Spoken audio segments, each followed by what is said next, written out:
Alhamdulillah, wa salatu wa salamu ala rasulillah, ya ibadallah, assalamu alaikum wa rahmatullah. Labbaik Allahumma labbaik, labbaik la sharika laka labbaik, innal hamda wa ni'mata laka wal mulk, la sharika lak. Frères dans la foi, encore quelques semaines et des millions de musulmans reprendront cette formule sur les terres saintes de l'islam, répondant ainsi à l'appel du Hajj. Un moment de haute piété dont les récompenses sont énormes. Le prophète Mohammed sallallahu alayhi wa sallam ne dit-il pas, un Hajj accompli avec piété n'a d'autre récompense que le paradis.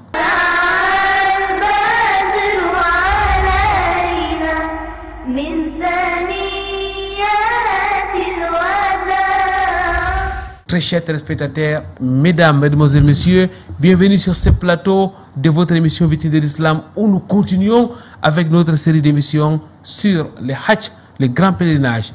Un Hajj accompli avec piété n'a d'autre récompense que le paradis. Ça sera l'objet de l'entretien de cet autre rendez-vous islamique sur Canal D International. Rendez-vous à plusieurs articulations. Au-delà de l'entretien, c'est au cœur de la société et la salmodie de Saint Al-Qur'an al-Karim.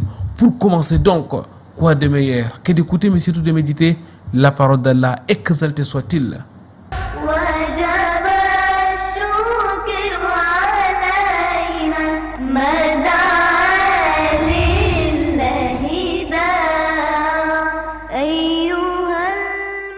أعوذ بالله من الشيطان الرجيم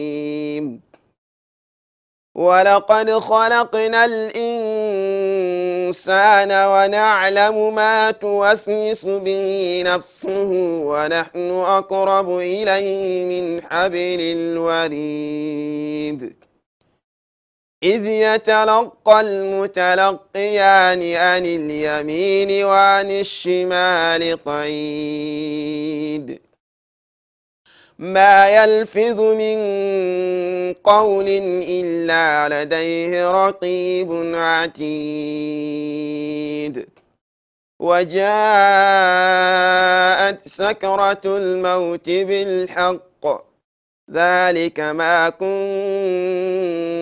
منه تحيد ونفخ في الصور ذلك يوم الوعيد وجاءت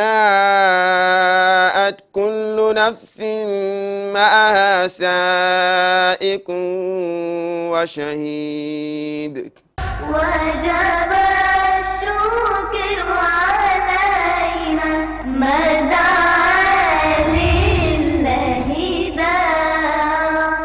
رب اشرح لي صدري ويسر لي امري واحلل عقدة من لساني يفقهوا قولي اللهم لا علم لنا الا ما علمتنا انك انت العليم الحكيم ربي زدني علما. Mesdames, Mademoiselles, Messieurs, votre fidélité nous honore sur Canal D International. Bienvenue sur ce plateau où nous restons en compagnie de notre invité de la semaine dernière, Cheikh Mohamed Ali Bayero, imam principal de la mosquée Raouda, formateur des pèlerins, théologien de formation. Assalamu alaikum wa rahmatullahi wa barakatuh, ya imam. Wa alaikum assalam wa rahmatullahi wa barakatuh. Ya imam, qu'Allah exalté soit-il vous récompense. Je dois aussi ajouter à la suite de votre présentation que vous êtes aussi un consultant dans les radios et les télés ici au Cameroun, consultant donc de l'émission Vitrine de l'Islam depuis plus d'une dizaine d'années aujourd'hui. Ya imam, nous allons continuer à parler du Hajj, le grand pèlerinage. Actualité oblige. La semaine dernière, nous avons pris l'extrait d'un verset que nous avons commenté. Aujourd'hui, nous prendrons l'extrait d'un hadith, la parole du prophète Mohammed sallallahu alayhi wa sallam qui dit un Hajj accompli avec piété n'a d'autre récompense que le paradis. Ya imam, à titre de rappel, qu'est-ce qu'on doit comprendre par Hajj, le pèlerinage? أعوذ بالله من الشيطان الرجيم بسم الله الرحمن الرحيم الحمد لله رب العالمين والعاقبة للمتقين ولا عدوان إلا على الظالمين والصلاة والسلام على أشرف الأنبياء والمرسلين محمد ابن عبد الله وعلى آله وصحبه أجمعين وبعد. الحج comme on l'a défini la dernière fois هو قصد مكة لأداء مناسك الحج ابتغاء استجابة لأمر الله وابتغاء لمرضاته. Le Hajj c'est intentionner, n'est-ce pas, faire un voyage pour la Mecque, pour accomplir des rites bien définis et connus dans un milieu bien connu, pendant une période bien connue, pour ainsi répondre à l'appel d'Allah et rechercher, n'est-ce pas, son agrément. Donc le Hajj, n'est-ce pas, est un pilier parmi les 5 piliers, n'est-ce pas, de l'islam, car le prophète sallallahu alayhi wa sallam l'a dit dans plusieurs hadiths, et parmi lesquels on a le hadith d'Ibn Umar radiyallahu anhuma, où il dit Bunya al-islamu ala khamsin. Le prophète sallallahu alayhi wa sallam a dit l'islam est bâti sur 5 piliers. Le témoignage shahadat la ilaha illallah wa anna Muhammad rasulullah, le témoignage qu'il y a un seul Dieu qui mérite d'être adoré, qui est Allah, et que Muhammad est son messager, wa iqam as-salat, l'accomplissement des 5 prières quotidiennes, wa ita az-zakat, le fait, n'est-ce pas, de retirer la zakat, n'est-ce pas, sur nos biens, et également wal hajj wa sawm ramadan, accomplir, n'est-ce pas, le pèlerinage à la maison sacrée et jeûner pendant le mois de Ramadan. La dernière fois, nous avons eu à expliciter la particularité, la pertinence qui est dans ce hadith, où on défense, n'est-ce pas, dans ce hadith, le pèlerinage, parce qu'il y a double effort par rapport au jeûne. Donc voilà un peu, d'une manière définie, ce que c'est, n'est-ce pas, le Hajj. C'est un pilier, n'est-ce pas, de l'islam, qui doit être fait rapidement, car le prophète sallallahu alayhi wa sallam l'a dit. Man arada al-hajja, n'est-ce pas, falyata'ajjal. Quiconque, n'est-ce pas, va accomplir le pèlerinage et qu'il se précipite à le faire, car il ne sait pas ce qui peut advenir. Pour ainsi dire que c'est un pilier qu'on doit rapidement faire, un pilier, n'est-ce pas, qui constitue à faire un voyage de la vie, comme on l'a dit la dernière fois. Les Hajj a sans doute, imam, ses sources dans le Coran al-Karim, la parole d'Allah, mais aussi les hadiths du prophète Muhammad, que la paix et la bénédiction de la soit sur lui. Sallallahu alayhi wa sallam. Exactement, nous avons dans la sourate Al-Imran, il y a plusieurs versets, il y a même une sourate du pèlerinage dans le Coran. Le Hajj, n'est-ce pas, Allah a dit وَلِلَّهِ عَلَى النَّاسِ حِجُّ الْبَيْتِ لِمَنِ اسْتَطَاعَ إِلَيْهِ سَبِيلًا. N'est-ce pas? Et c'est un devoir envers Allah dans la sourate 3, c'est un devoir envers Allah pour ceux qui en ont les moyens d'accomplir ce voyage qui est le pèlerinage à la maison sacrée. Ça reste, n'est-ce pas, une voie à suivre. Et le prophète sallallahu alayhi wa sallam a dit dans plusieurs hadiths, Inna Allah, ya ayyuhan nas, inna Allah farada alaykum al-hajja fahajju. N'est-ce pas? Le prophète sallallahu alayhi wa sallam a dit, vous les gens, Allah a rendu obligatoire sur vous le pèlerinage. Alors, effectuez ce pèlerinage-là. Il y a une personne parmi les sahaba qui a levé la main en disant Afi kulli amin ya Rasulillah. Est-ce que c'est chaque année ya Rasulallah? Le prophète n'a pas répondu jusqu'à 3 fois. Par la suite, le prophète a dit si j'avais répondu, ça devait être obligatoire chaque année. Mais c'est plutôt une fois dans la vie de l'homme qu'on doit, n'est-ce pas, faire ce pèlerinage. Et le prophète sallallahu alayhi wa sallam l'a dit dans le hadith d'Ibn Omar, et même le hadith d'Omar qui est célèbre, n'est-ce pas, les 5 piliers, n'est-ce pas, de l'islam, pour rappeler que le Hajj fait partie, n'est-ce pas, des piliers de l'islam. Donc, pour ainsi dire que le pèlerinage a plusieurs sources.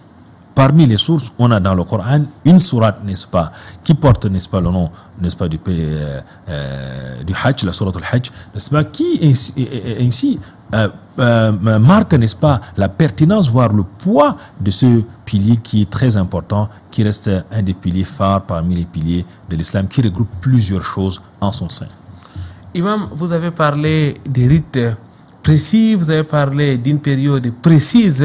On comprend très vite, Imam, que ces Hajj proviennent directement d'Allah subhanahu wa ta'ala. Ce n'est pas une improvisation quelconque.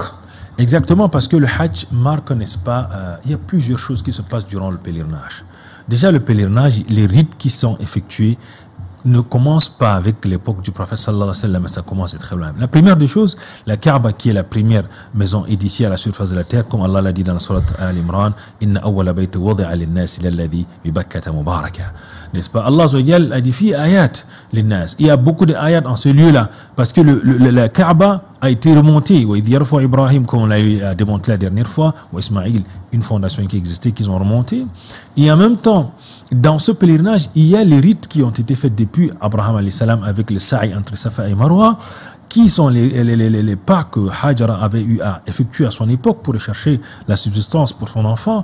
Il y a le Zamzam qui est là, qui coule depuis cette époque, depuis des millénaires. Il y a le Tawaf qui n'a pas commencé ici, qui est fait même dans les cieux. N'est-ce pas? Allah l'a rappelé lorsqu'il a juré par le Bayt al-Ma'mour, wa-t-tur wa kitab mastur fi raqq manshur, wal Bayt al-Ma'mour. Ce Bayt al-Ma'mour qui est verticalement, n'est-ce pas, positionné par rapport à la Kaaba.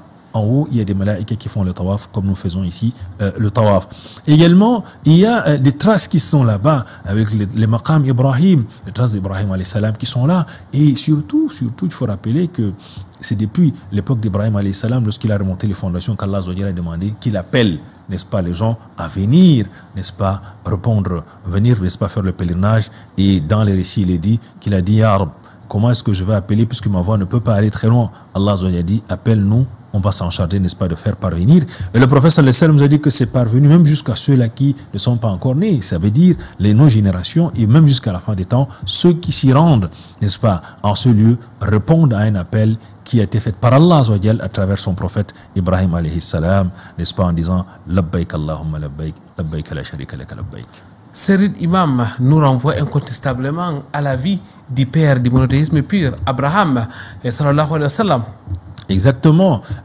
Ces rites-là, ce sont des rites qui constituent, n'est-ce pas, le pur monothéisme. Parce que ma kana Ibrahim yahudiyan wala nasraniyan walakin kana hanifan muslima.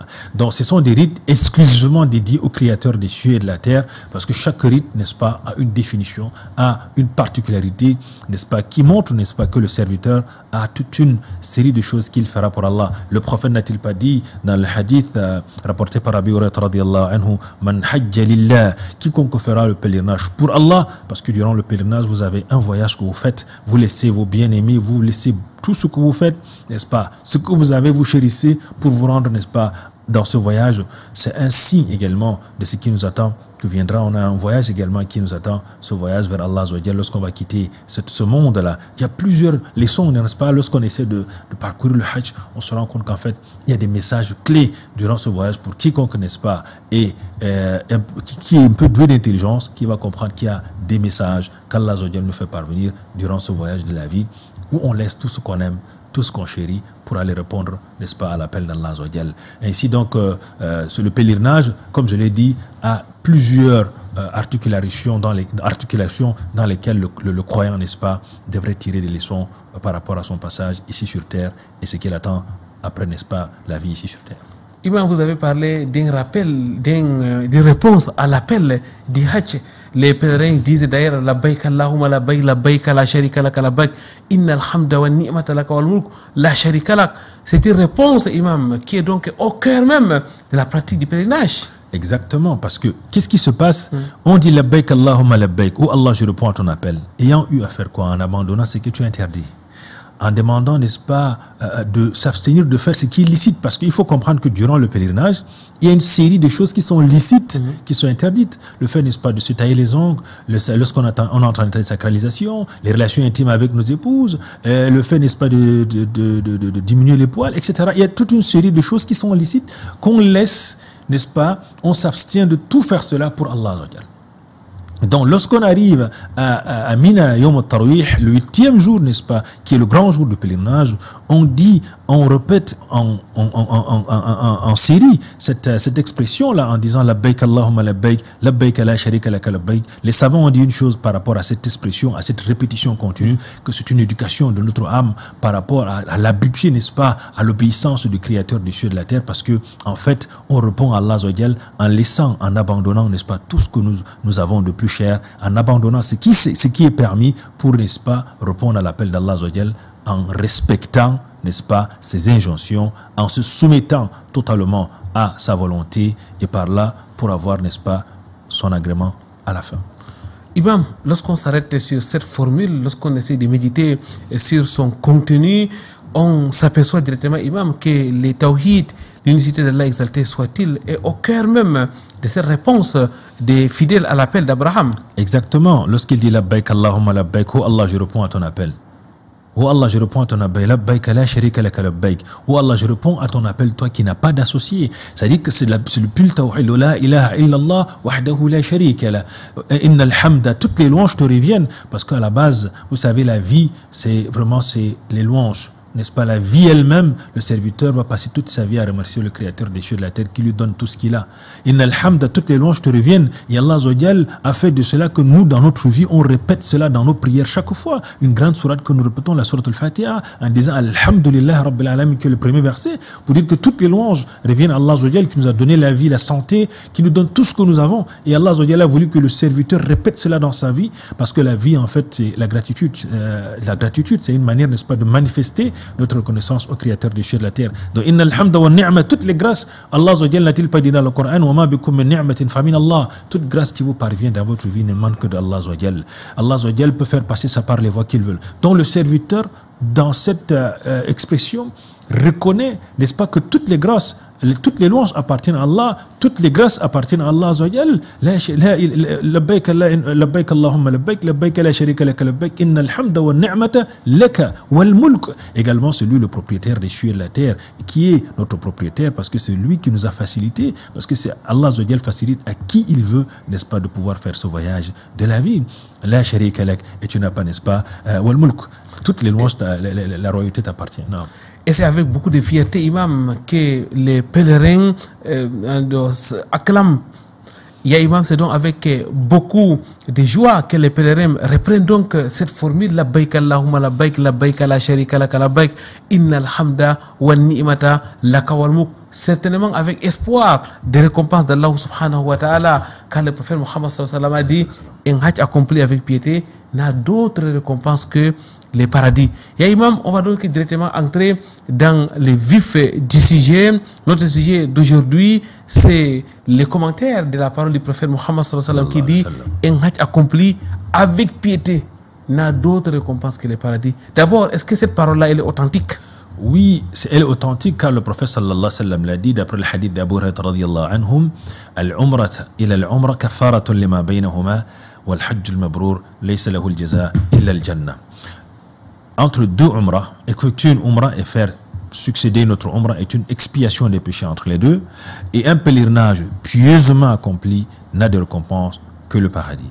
Les ulémas ont posé cette question. C'est quoi exactement le mabrour? C'est ce qui est makana ala sunna, ce qui est fait, n'est-ce pas, en respectant la sunna du prophète sallallahu alayhi wa sallam, c'est-à-dire un pèlerinage fait sur la connaissance, c'est-à-dire on connaît les piliers, on connaît, n'est-ce pas, les obligations, on connaît les sunan, on connaît même les actes qui sont recommandés. Ça veut donc dire que le pèlerin qui aimerait avoir un hajj al-mabrour, n'est-ce pas, un pèlerinage pieusement accompli, doit aller à l'école du pèlerinage pour apprendre le pèlerinage de la meilleure des façons et aller l'accomplir, n'est-ce pas, de la meilleure des façons. Vous savez que de nos jours, pour se lancer dans n'importe quelle activité, on prend la peine de se renseigner. Combien de fois, n'est-ce pas, par rapport à notre religion, qui consiste à aller répondre à une invitation spéciale. Vous savez que lorsque une autorité nous invite, même si on prend un exemple banal, on prend la peine de se préparer, de s'habiller comme il se doit, de se préparer, même les mots, les expressions qu'on va donc dire là-bas, on prend la peine, n'est-ce pas, de les rectifier, voire les préparer. Combien de fois dans ce voyage où on est des hôtes, n'est-ce pas, du Créateur des cieux et de la terre.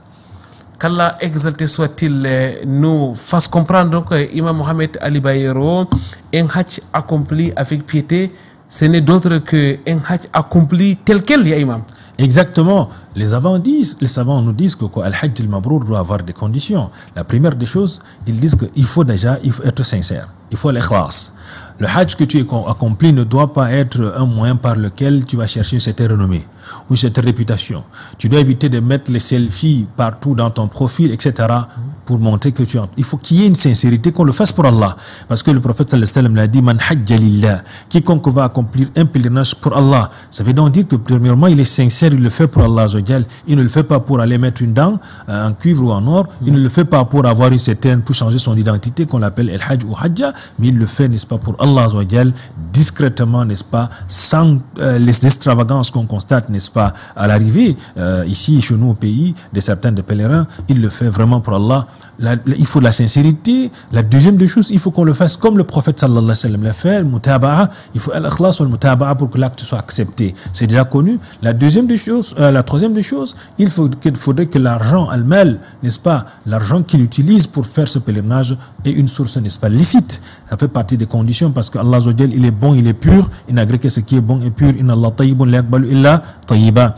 La troisième des choses, la quatrième des choses, il doit éviter durant ce pèlerinage les péchés, l'hypocrisie, toute forme, n'est-ce pas, de faux débats inutiles. Et là, on profite, n'est-ce pas, pour attirer l'attention aux pèlerins en disant qu'en fait, ayez un bon compagnon, voire soyez dans un bon groupe, c'est très important, car Allah nous a dit dans le Coran, Ya ayyuhalladhina amanu taqullaha wa kunu ma'as sadiqin. Ô vous les croyants, craignez Allah et recherchez la compagnie des véridiques, car vous savez, le fils d'Adam, lui, copie facilement le comportement de ceux qui sont autour de lui. Et en cinquième des choses, il ne faudrait pas qu'il fasse un pèlerinage et qu'à la fin de ce pèlerinage, n'est-ce pas, qu'il finalise avec les péchés.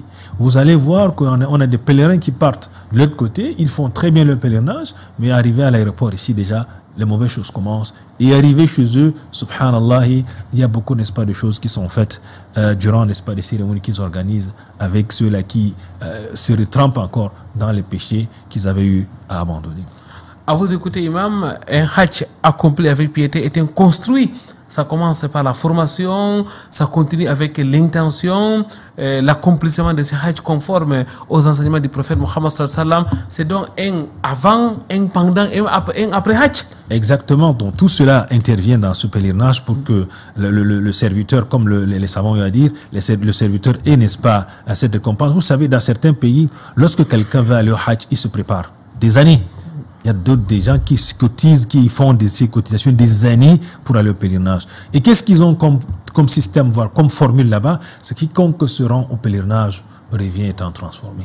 Parce qu'il ne sera plus la même personne. C'est pour ça qu'ils prennent la peine de se préparer. Lorsqu'ils font cela, c'est le voyage de la vie, parce que la manière selon laquelle ils connaissent les mérites, parce qu'on a dit que le hajj reste un raccourci pour le paradis.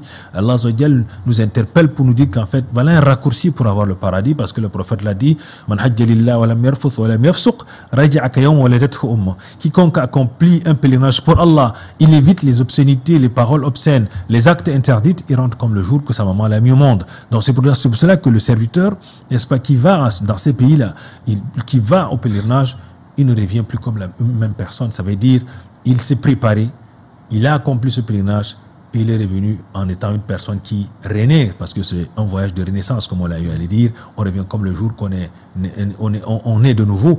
Donc, combien de fois être donc jaloux de cet état, de cette situation, parce qu'on vous remet un livre qui n'a pas, n'est-ce pas, d'écriture. Ça n'est que des lignes, c'est à vous d'écrire, n'est-ce pas, la suite de votre vie. Donc, il faudrait être, n'est-ce pas, comme je l'ai dit, un perdant pour aller là-bas et revenir encore récidiver dans les anciennes habitudes. Jazakumullah khairan ya Imam, qu'Allah exalté soit-il vous récompense de la plus belle des manières. Mesdames, mesdemoiselles, messieurs, nous allons marquer une courte pause. Nous reviendrons juste après avec notre invité.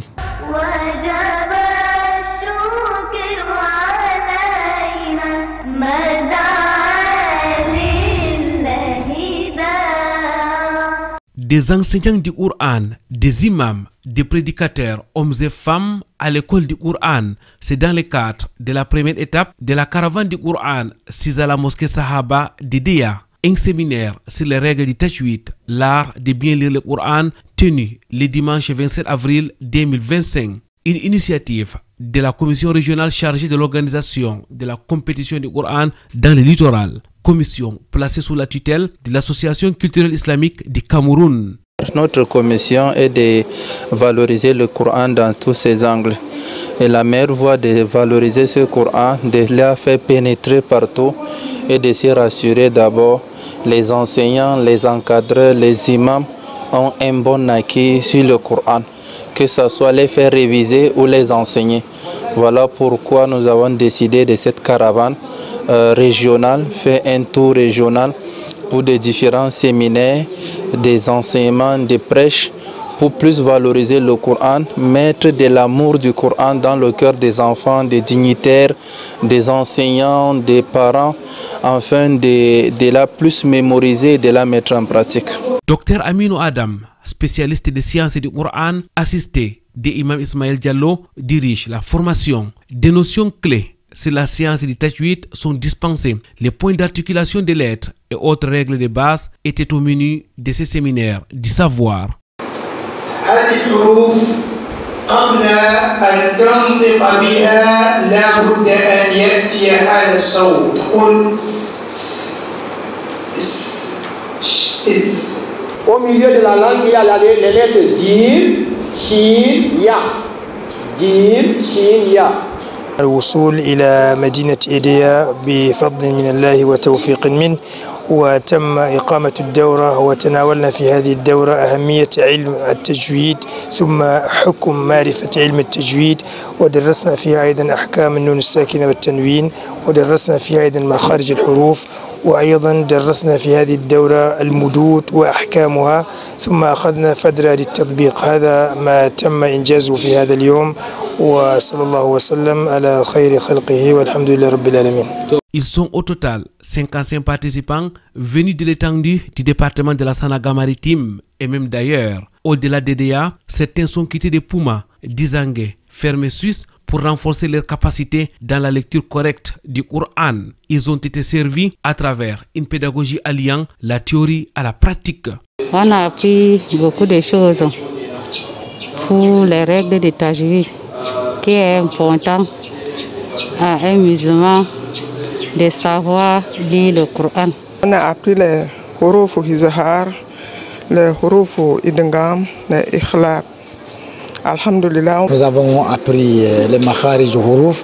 Nous avons appris là où chaque lettre sort, les 28 lettres de l'alphabet arabe sort dans le corps humain. Et nous avons aussi appris les règles du maths, de l'étirement. Nous sommes vraiment très contents parce que ça m'a vraiment enchanté par rapport au renforcement des capacités de la lecture du Coran. À la fin du séminaire, l'équipe locale d'organisation exprime toute sa gratitude et sa joie pour cette rencontre inédite, une première du genre dans cette cité capitale du département de la Sanaga maritime. J'ai été très fier de recevoir, n'est-ce pas, cette commission qui est venue mettre à jour, n'est-ce pas, la connaissance des enseignants de mon département.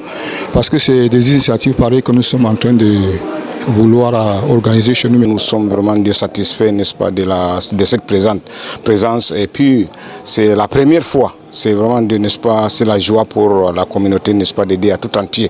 Et remerciant, cela veut dire, n'est-ce pas, les participants aussi, que Allah Ta'ala les donne sa satisfaction et les bénit. Et la connaissance, n'est-ce pas, qu'on a appris aussi, que nous demandons à Allah Ta'ala qu'il nous donne la force, n'est-ce pas, de le propager entre, cela veut dire, les frères musulmans, les enfants et nos femmes. Après la ville d'Edea, la caravane du Coran continue son parcours dans la région du littoral. Prochaine étape, la localité de Loum, dans le département de Mungo. Ça sera les 4 mai prochains, Inch'Allah.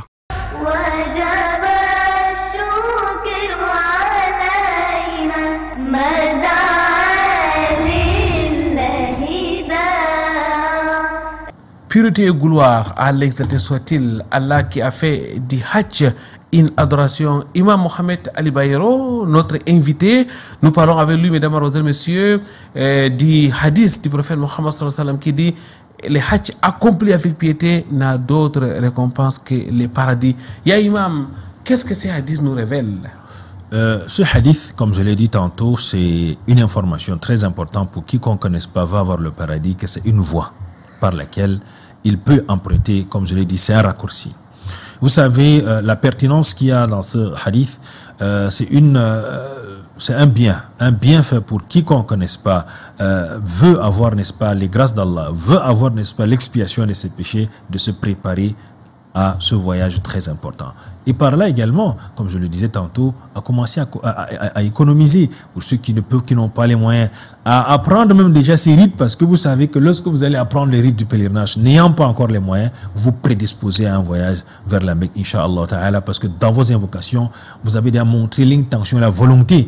Et c'est Allah qui facilite ce voyage, car c'est lui qui choisit parmi tant les milliards de ses serviteurs qui pourra, n'est-ce pas, faire ce pèlerinage, c'est lui qui facilite. Donc aujourd'hui, on a vu beaucoup de personnes aller au pèlerinage n'ayant pas les moyens de le faire, mais c'est Allah qui les a donnés à travers ces créatures. Donc déjà, il faut commencer déjà à apprendre ces rites, faire des invocations et économiser, pourquoi pas, car Allah c'est lui qui a les richesses des cieux et de la terre. Donc c'est une voie par laquelle le prophète sallallahu alayhi wa sallam nous interpelle de prendre cela au sérieux, car le pèlerinage reste un pilier phare parmi les 5 piliers de l'islam par lequel le serviteur, n'est-ce pas, change sa vie. C'est un pilier, n'est-ce pas, par lequel le prophète sallallahu alayhi wa sallam, lorsqu'on lit ce hadith, il nous dit qu'en fait, quiconque veut changer sa vie, qu'il change sa vie à travers quoi? En faisant un voyage vers ce lieu saint qui est, n'est-ce pas, le pèlerinage. La récompense tant convoitée, c'est le paradis d'Allah, exalté soit-il. Et le prophète Mohammed sallallahu alayhi wa sallam nous informe, Imam Mohamed Ali Bayero, à travers ces hadiths, que en accomplissant un hajj comme il se doit, on a le paradis d'Allah. N'est-ce pas, ya Imam, une bénédiction, une grâce, n'est-ce pas, Allah, exalté soit-il, est en train de déverser sa miséricorde sur l'humanité entière? Exactement, Allah l'a dit dans le Coran, car dans le pèlerinage, il y a un témoignage par rapport au bienfait qu'Allah nous donne dans ce pèlerinage. Il y a les manafi', c'est-à-dire qu'il y a les grâces qu'on gagne dans le pèlerinage. Les savants ont dit que dans le pèlerinage, il y a 2 dimensions. Il y a 2 dimensions. Il y a une dimension d'abord religieuse, n'est-ce pas, où le pèlerin, n'est-ce pas, obtient les grâces d'Allah, où le pèlerin revient avec le pardon de ses péchés, n'est-ce pas, déjà sur le plan religieux, où le pèlerin également revient avec des récompenses énormes. Pourquoi? Parce que ce n'est rien qu'à la Mecque, n'est-ce pas, dans un lieu bien précis, qu'on peut avoir cette récompense, n'est-ce pas, qui ne sont même pas escomptés. Vous savez qu'accomplir une bonne action à la Mecque, c'est 100 000 fois par rapport à d'autres endroits. Donc ça fait que ce n'est rien que dans cet endroit, il y a un manaf'a pour le croyant de s'y rendre là-bas, parce que les sadaqat qu'il va faire, les bonnes actions qu'il va faire, les prières qu'il va accomplir là-bas, c'est fois 100 000 par rapport aux autres lieux. Et lorsqu'il va rendre visite également au prophète de Médine, c'est fois 1000. Donc vous voyez qu'il y a toujours le khayr, n'est-ce pas, en cela. Et les savants disent également que dans le manaf'a, c'est que le serviteur également, il y a le manaf'a dans le côté dunyawi, sur le plan, n'est-ce pas, de la vie terrestre, parce que c'est un grand commerce. Un grand commerce, pourquoi? Parce que c'est un commerce qu'on fait avec Allah Azza wa Jal. C'est de l'argent que vous investissez, et l'investissement, la finalité de cet investissement, c'est quoi? C'est le paradis. Parce qu'aujourd'hui, qui va aller au pèlerinage, ce n'est pas qui veut, mais c'est qui peut. Donc c'est un argent que vous dépensez, mais chaque 5 francs est comptabilisé auprès d'Allah Azza wa Jal et préservé auprès d'Allah. C'est pas comme les voyages qu'on fait peut-être dans d'autres pays, car le voyage pour le pèlerinage, c'est un voyage dans lequel chaque effort qui a été consenti a une récompense qui est réservée auprès du Créateur des cieux et de la terre. C'est donc une bonne nouvelle, ya Imam, pour tous ceux-là qui vont voyager pour les terres saintes de l'islam, pour ceux-là qui abandonnent leur famille. Vous l'avez dit à maintes reprises sur ces plateaux, pour aller accomplir le hajj sur les terres saintes de l'islam. Une très bonne nouvelle, ya Imam, pour ces mamans, pour ces papas qui ont passé toute leur vie à cotiser pour les grands pèlerinages. Et la bonne nouvelle, c'est le paradis. Exactement, comme on l'a dit, c'est dans vos intentions. Vous savez, le jeune débrouillard peut toujours, n'est-ce pas, espérer aller au pèlerinage en se battant déjà, en économisant un peu, en faisant les invocations, un jour il pourra voyager, même si c'est après 5 ans. Je connais dans certains endroits où ils font des cotisations, après 5 ans, une personne, ou 2 ans, une personne va faire le pèlerinage. On peut bien le faire. Tout dépend, n'est-ce pas, de nos intentions. Et vous savez, il y a une autre chose qu'il faut rappeler par rapport au voyage du pèlerinage. On constate cela aujourd'hui, que beaucoup se sont réveillés pour comprendre, n'est-ce pas, la pertinence de ce voyage de la vie qui a des récompenses énormes, n'est-ce pas, qui a derrière, et qui fait à ce que certains voyagent et font voyager, n'est-ce pas, d'autres. Ne soyez pas surpris qu'un bon matin ou un bon jour, on vous appelle, n'est-ce pas, d'amener votre passeport. C'est possible, car Allah est celui-là qui facilite à qui il veut. Mais pour cela, il faut déjà manifester son intention en apprenant déjà ses rites, en s'inscrivant dans les séminaires. Même si vous n'avez pas les moyens de voyager, ça vous prédispose, n'est-ce pas, à manifester cette intention de faire ce voyage de la vie qui est très important et dont Allah est le seul qui facilite. Et on comprend vite l'engouement qu'il y a autour de ces voyages, des grands pèlerinages. Imam Mohamed Ali Bayero, on comprend bien pourquoi c'est un voyage de vie. On comprend bien pourquoi 10 millions de musulmans chaque année se rendent sur les terres saintes de l'islam, et de nouvelles personnes qui sont renouvelées chaque année. Et Imam, c'est quand même extraordinaire. Il n'y a que le paradis d'Allah subhanahu wa ta'ala qui peut attirer autant de foules. Exactement, vous allez voir que surtout le jour de Arafat, qui est un jour particulier, on voit des millions de personnes de plusieurs races, n'est-ce pas, qui se retrouvent à un même endroit, effectuant les mêmes choses devant un créateur. C'est un message, n'est-ce pas, très poignant, comme je le dis. Chaque fois, cet endroit rappelle le serviteur qu'il y aura un jour, on sera rassemblés devant le créateur, n'est-ce pas, n'ayant rien devant nous, ce n'est rien que nos actions, parce que là-bas, on a des rois, on a des présidents, on a des autorités qui s'y rentrent là-bas, pas de garde-corps, tout le monde est là-bas confondu, ayant les mêmes vêtements, faisant les mêmes choses, invoquant le Créateur, n'est-ce pas, des cieux et de la terre. Comme on le dit, Arafat nous rappelle Yawm al-Mahshar, le jour de la résurrection où on sera devant le Créateur. Nos savants disent que les 2 tissus blancs que nous portons, c'est un message pour nous dire qu'en fait, qu'il ne faudrait pas que ce jour-là qu'on se tienne devant Allah, n'ayant pas un cœur également qui est blanc comme ces vêtements blancs, car Allah Azza wa Jalla nous a dit dans le Coran, Yawma la yanfa'u malun wa la banun illa man ata Allah biqalbin salim, le jour où ni la richesse ni nos enfants ne nous seront, n'est-ce pas, d'aucune utilité, à l'exception de ceux-là qui viendra avec un cœur saint qui est salim. C'est la raison pour laquelle ce jour devant Allah Azza wa Jalla à Arafat, on se tient avec ses habits blancs pour rappeler qu'en fait on a tout abandonné pour Allah, on a tout laissé pour venir répondre à son appel en disant labbaik Allahumma labbaik, mais ayant les habits blancs et espérant également avoir les cœurs blancs. Des bénéfices énormes. Avant même le paradis d'Allah exalté soit-il, Imam Mohamed El Bayero, les pèlerins ont donc beaucoup à gagner sur cette terre à travers les spectacles que la communauté musulmane nous offre à travers les hajj. Exactement, vous savez, déjà le pèlerinage a marqué la vie de beaucoup, parce qu'il y a beaucoup qui ont voyagé, ils sont arrivés là-bas, ils ont compris qu'en fait qu'ils sont vraiment, ils sont petits, en fait. Pourquoi, en fait?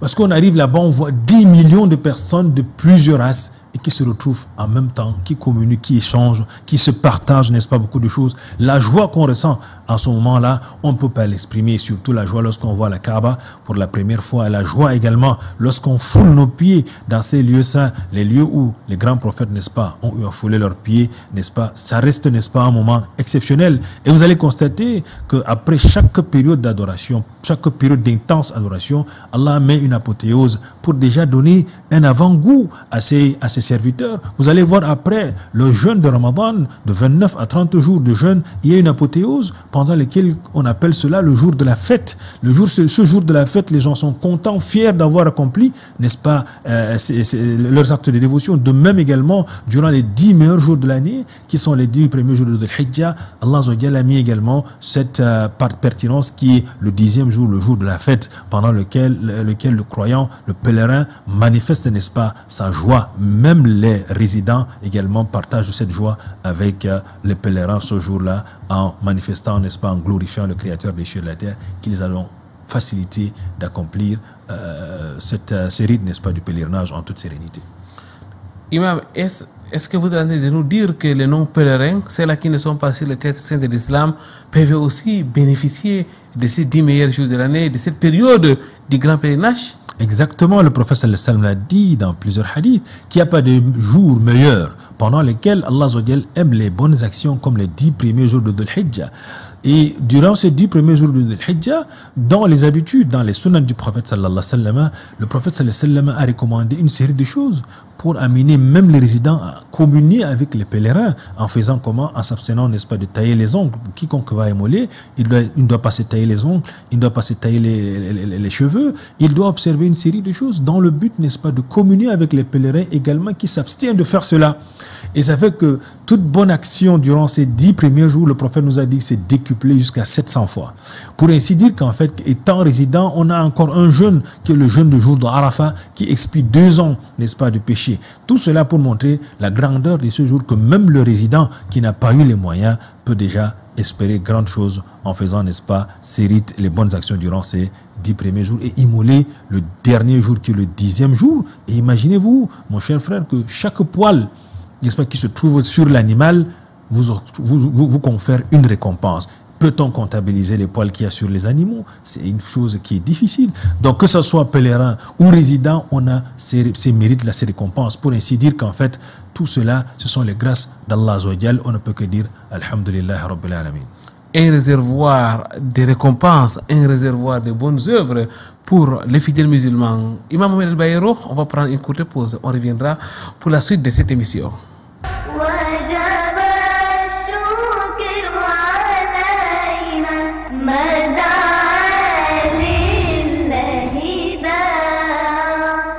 Les hajj accomplis avec piété n'a d'autre récompense que les paradis d'Allah, exalté soit-il. Imam Mohamed Ali Bayero, avec vous, nous sommes en train de commenter cette parole prophétique. Imam, un hajj accompli avec piété n'a d'autre récompense que les paradis d'Allah, exalté soit-il. On a encore envie de vous reposer la question, Imam. Comment donc faire pour arriver au niveau du hajj agréé, du hajj accompli avec piété? Déjà, ça commence par quoi? Comme je l'ai dit, il faut revoir, il faut se fixer un objectif. Vous savez, dans les actes de dévotion, si on ne se fixe pas les objectifs, on ne sera pas galvanisé. Dernièrement, je vous disais qu'il y a un jeune frère qui s'est rendu à la Umrah durant le Ramadan parce qu'il avait un objectif. Son objectif, c'était de faire 40 prières à la mosquée du prophète sallallahu alayhi wa sallam.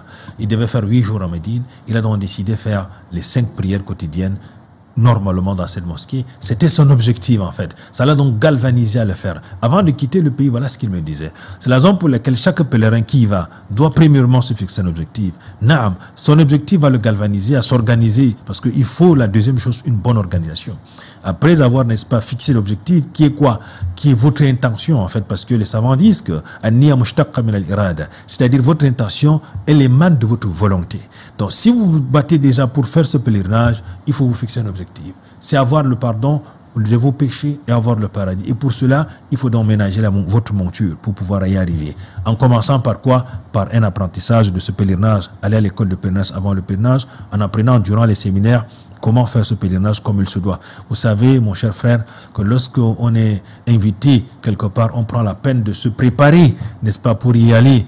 Lorsqu'on est invité par une autorité, combien de fois par le Créateur des cieux et de la terre, qui nous sommes ses invités, parce que les pèlerins sont les invités, les hôtes du Créateur des cieux et de la terre, qui Allah Azza wa Jal. C'est la raison pour laquelle le prophète sallallahu alayhi wa sallam a dit que lorsqu'une personne va au pèlerinage et qu'il tombe là-bas, qu'on doit quoi? On doit pas, n'est-ce pas, on doit l'ensevelir avec son habit, n'est-ce pas, du pèlerinage. Et même parmi les gens compris avec le visage ouvert, il y a les pèlerins. Et Yawm al-Qiyamah, ils vont sortir de leur tombe en disant Labbaik Allahumma labbaik. Donc c'est un honneur. Ce sont des invités. C'est la raison pour laquelle on prend la peine, n'est-ce pas, de se préparer de la meilleure des façons. La première des choses, comme je l'ai dit, il faut vous fixer un objectif, c'est votre intention. Dans cette intention, il y a votre sincérité et il faut le faire comme le prophète sallallahu alayhi wa sallam l'a fait. Il faut une bonne organisation, une discipline durant votre pèlerinage, car vous allez vous confronter à beaucoup de personnes. Il y a des échanges avec, vous allez partager vos chambres avec les personnes étrangères. Il faut donc vous comporter comme il se doit. Il faut donc appliquer le hadith du prophète sallallahu alayhi wa sallam, parce qu'un hajj doit être accompagné avec un bon comportement. Le prophète sallallahu alayhi wa sallam a dit, les meilleures personnes qui sont aimées par Allah, ce sont les personnes, n'est-ce pas, qui sont utiles. Les actes qui sont aimés par Allah sont les actes qui créent ou qui suscitent la joie dans les cœurs des autres. Donc, il faudrait que durant votre pèlerinage, vous soyez, n'est-ce pas, ce modèle, pas un virus qui se plaint à chaque instant, mais plutôt une personne qui patiente, sachant qu'en fait, c'est un voyage. Et le prophète sallallahu alayhi wa sallam nous a dit, As-safaru qit'atun min al-adhab. Le voyage, c'est une petite portion, n'est-ce pas, châtiment pour ainsi dire. Également, pour avoir un hajj al-mabrour, rassurez-vous que votre argent que vous allez dépenser, comme on a eu à le dire, on ne fait que répéter, soit de sources pures et de sources licites, car même vos 100 francs, vos 200 que vous dépensez là-bas peuvent venir, n'est-ce pas, entacher si c'est haram. Également, pour finir, rassurez-vous que tous les rites, toutes les sunan, tout, n'est-ce pas, les wajibat, autant que peut se faire, vous l'effectuez dans les bonnes conditions. Et pour arriver à ce niveau, imam, lorsqu'on vous écoute, on se rend compte qu'il y a beaucoup de défis à relever. Exactement, il y a beaucoup de défis, vous savez. Le défi avec nous-mêmes déjà, parce que vous savez, c'est un voyage, et qui dit voyage, il y a mashaqqa, il y a un peu de difficulté, il faut beaucoup d'efforts, il faut des efforts, parce que vous savez qu'il y a beaucoup qui paraissent ou qui lésinent lorsqu'ils arrivent, lorsqu'ils finissent la umrah, ils baissent les bras. Il faut donc les efforts, un défi avec vous-même, un défi également par rapport, n'est-ce pas, à votre quoi, à ce paradis que vous voulez avoir. Le prophète sallallahu alayhi wa sallam n'a-t-il pas dit que celui-là qui va arriver là où il ne connaît pas, il doit se lever tôt. Et sachez que la marchandise d'Allah a un prix, et la marchandise d'Allah, c'est le paradis. Donc, pour ainsi dire que ça a un prix. Le prix, c'est quoi? Il faut carrément, n'est-ce pas, beaucoup de patience durant ce voyage, et également beaucoup de maîtrise de soi-même, parce qu'on peut te heurter à des comportements externes qui pourront nous en facilement, ça peut nous enflammer. Il faut un défi avec ces genres de comportements. Les défis avec les vivre ensemble. Exactement. Les défis climatiques. Exactement. Les défis alimentaires. Et tout cela, tout ça, ce sont des défis qu'il faudrait, n'est-ce pas, faire face. Il y a des gens qui se plaignent par rapport à la variation. C'est pour ça qu'il faut se préparer. Il y a la variation climatique. Il y a des efforts physiques également à faire dans le sa'i, le tawaf, même le fait d'aller lapider durant les 2 jours de campement Amin. Tous ces sont des défis qu'il faudrait faire avec soi-même. Défis, comme vous l'avez rappelé tout à l'heure, un défi alimentaire, un défi, n'est-ce pas, physique, un défi comportemental pour pouvoir vivre avec les autres, n'est-ce pas. Ça reste un effort que le pèlerin devrait, n'est-ce pas, fournir. Il faut carrément aller à l'école du pèlerinage, mesdames, mademoiselles, messieurs, pour pouvoir réussir son hajj, avoir un hajj agréé et mériter les récompenses ultimes. La récompense du hajj, c'est le paradis, comme l'a dit le prophète Muhammad sallallahu alayhi wa sallam. Imam, vous êtes informateur de pèlerins, et ceci depuis plusieurs années aujourd'hui. Qu'Allah soit-il vous récompense. Imam, vous avez vous-même accompli le hajj pendant plusieurs fois. Qu'Allah agrée donc vos multiples efforts. Imam Mohamed Ali Bayero, si je vous demandais quelles sont donc les astuces pour pouvoir réussir son hajj, ou du moins pour avoir un hajj agréé, accompli donc avec piété. La première des choses commence par une bonne organisation, comme je l'ai dit tout à l'heure. Vous savez, pour réussir, déjà, il faut être bien organisé. Une bonne organisation commence par quoi? Premièrement, il faut vous réconcilier avec ceux que vous avez autour de vous. Est-ce que vous savez, ne voyagez pas aller dans la terre sainte avec des problèmes avec les gens ici. rassurez-vous que, alhamdoulilah, avec la famille, vous êtes en bonne relation, parce que parmi les obstacles qui ne permettent pas aux croyants d'avoir le pardon du Créateur et des cieux de la terre, c'est le fait, n'est-ce pas, d'être toujours avec les litiges, n'est-ce pas. Il faut vous rassurer que vous séparez avec ces derniers dans les bonnes conditions. La deuxième des choses également, n'oublions pas, parce que vous savez, à chaque fois que le croyant fait un long voyage pareil, il quitte de sa patrie, il quitte carrément ses proches, carrément il voyage pour aller loin, on ne sait jamais. Il faut se dire, peut-être ça peut être votre voyage d'adieu. C'est la raison pour laquelle n'oublions pas le côté testamentaire. Il faut se rassurer. Ce n'est pas une manière de dire qu'on va pour ne pas y revenir, mais il faut toujours prendre ses garde-fous, car nous vivons ici sans garantie. On ne sait pas ce qui peut advenir dans les minutes qui suivent. Le serviteur doit être toujours prêt, n'est-ce pas, comme le professeur sallam l'a dit. Et également, rassurez-vous que avant d'aller dans ce voyage-là, que vous avez pris une bonne formation pour pouvoir accomplir, n'est-ce pas, ce pèlerinage, car la meilleure des provisions, c'est d'abord la crainte d'Allah. Donc il faut donc prendre cette provision qui est la crainte d'Allah. Et cette crainte d'Allah à la tête, sa tête c'est quoi? C'est la patience. Vous savez, Ali ibn Abi Talib l'a dit, as-sabr c'est l'iman, c'est-à-dire la patience c'est la tête, n'est-ce pas, de la foi. Quelqu'un qui n'a pas de patience, c'est pas facile qu'il effectue un pèlerinage réussi, parce qu'à chaque petit accident ou à chaque peut-être, il y a des choses qu'on va voir, qu'on n'est pas habitué, il y a des situations qu'on va confronter, qu'on n'est pas habitué, ça peut nous heurter et ça va nous enflammer, et par conséquent on risquerait de dire des propos ou des paroles qui pourront, n'est-ce pas, facilement entacher les récompenses du pèlerinage, comme le prophète a conseillé à ce bédouin en lui disant une chose très très importante qu'il faut appliquer durant le pèlerinage: la tardab, ne te mets pas en colère, ne te mets pas en colère. Ça reste, n'est-ce pas, les éléments indispensables pour un hajj al-mabrour. Jazakumullahu khairan, Imam. Mesdames, Mesdemoiselles, Messieurs, petit à petit, nous acheminons vers la fin de cette émission. Notre thème, les hajj accomplis avec piété, n'a d'autre récompense que le paradis. Ya Imam, cette parole s'adresse-t-elle seulement aux hommes? Est-ce que les femmes sont concernées? Les femmes sont concernées, parce que le prophète sallallahu alayhi wa sallam a dit: Man hajja lillah, quiconque, homme comme femme, fait le pèlerinage pour Allah, n'est-ce pas, et ne profère pas les obscénités ou ne fait pas des actes interdits, rentre comme le jour où sa maman l'a mis au monde.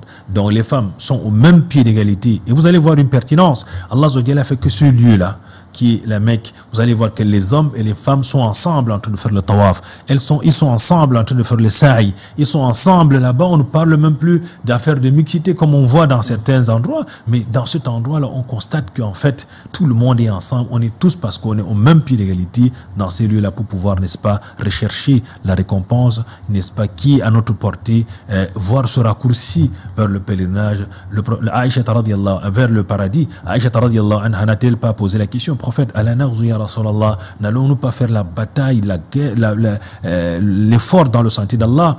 Le prophète sallallahu alayhi wa sallam a dit: l'un des efforts les plus importants de la femme, c'est le pèlerinage. Pour ainsi dire que pour la femme encore, c'est un grand effort qu'elle doit fournir. Pourquoi? Parce que c'est un voyage. Vous savez, le voyage n'est pas facile, il y a toujours les aléas. C'est la raison pour laquelle l'homme et la femme sont au même pied d'égalité durant ce pèlerinage, et tous, n'est-ce pas, auront la même récompense. Quiconque, comme le prophète sallallahu alayhi wa sallam a dit: Man hajja lillahi aw al-hajj al-mabrour laysa lahu al-jaza illa al-jannah. Donc quiconque va accomplir un pèlerinage pieusement, n'est-ce pas, effectué, n'aura de récompense que le paradis.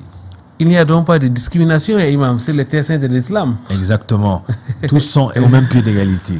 Alhamdulillah, mesdames, mesdemoiselles, messieurs, le pèlerinage est donc une véritable illustration de la place de choix qu'Allah exalté soit-il accorde à la femme musulmane. Des milliers, pour ne pas dire des millions de femmes qui sortent donc de chez elles pour voyager loin sur le terrain de l'islam, accomplissant les rites comme les hommes, d'ailleurs au même moment que les hommes, car le hajj s'est fait ensemble. C'est un parcours où tout le monde marche pendant une certaine période bien déterminée. Imam Mohamed Ali Bayero, qu'Allah exalté soit-il, vous récompense. Vous étiez notre invité la semaine dernière, et même cette semaine. Imam Mohamed Ali Bayero, vous êtes formateur des pèlerins depuis des années. Imam Mohamed Ali Bayero, vous êtes imam principal de la mosquée à Raouda. Vous êtes enseignant et imam donc et prédicateur à l'institut à Raouda et même un peu partout. On vous voit régulièrement sur le triangle national dans le cadre des conférences conférences et même des prédications qui sont organisées. Et je dois terminer en disant que vous êtes aussi un consultant dans les médias, que ce soit les télévisions ou même les radios. Vous êtes consultant à l'émission Vitrine de l'Islam. Qu'Allah exalté soit-il, bénisse vos efforts, qu'il vous récompense de la meilleure des manières. Mesdames, mademoiselles, messieurs, nous sommes pratiquement arrivés à la fin. Et comme de tradition, on va prendre les derniers mots de notre invité. Oui, mon dernier mot s'adresse premièrement aux pèlerins qui partent. Vraiment, prenez la peine, n'est-ce pas, de vous préparer de la meilleure des façons et armez-vous de la patience qui est un élément fondamental qui doit vous aider à accomplir un Hajj al-Mabrour et surtout, soyez utile, n'est-ce pas, durant votre pèlerinage. Soyez, n'est-ce pas, une personne vivable, comme sociable, comme on le dit, durant ce pèlerinage et allez avec un objectif. Ça va vous galvaniser. Pour vous, les pèlerins, qu'Allah accepte votre pèlerinage. Et les résidents, n'oublions pas, étant sur place, qu'on a également des rites comme nous pouvons faire pour également avoir des récompenses énormes. N'oublions pas de maximiser durant les 10 premiers jours de Dhul-Hijjah et surtout de jeûner à Arafat et surtout de d'immoler, n'est-ce pas, le jour de la fête, qui reste des voies par lesquelles le résident également obtient les mérites, les récompenses énormes et incommensurables auprès du Créateur des cieux et de la terre. Les Hajj accomplis avec piété n'a de récompense que les paradis. Les Hajj accomplis avec piété n'a de récompense que les paradis. Mesdames et messieurs, nous vous laissons méditer sur cette parole du prophète Mohammed sallallahu alayhi wa sallam qui a constitué en réalité l'objet de notre entretien. Nous nous donnons donc rendez-vous vendredi prochain lorsqu'il sera 16h heure du Cameroun ou alors dans le cadre de la diffusion le samedi à 6h30 Inch'Allah. D'ici là, watasimu bihamdillahi jami'an wa la tafarra'u, cramponnez-vous au câble d'Allah et ne vous divisez point. Subhanakallahumma wa bihamdik, ashhadu an la ilaha illa anta, astaghfiruka wa atubu ilaik. Wassalamu alaikum wa rahmatullahi wa barakatuh.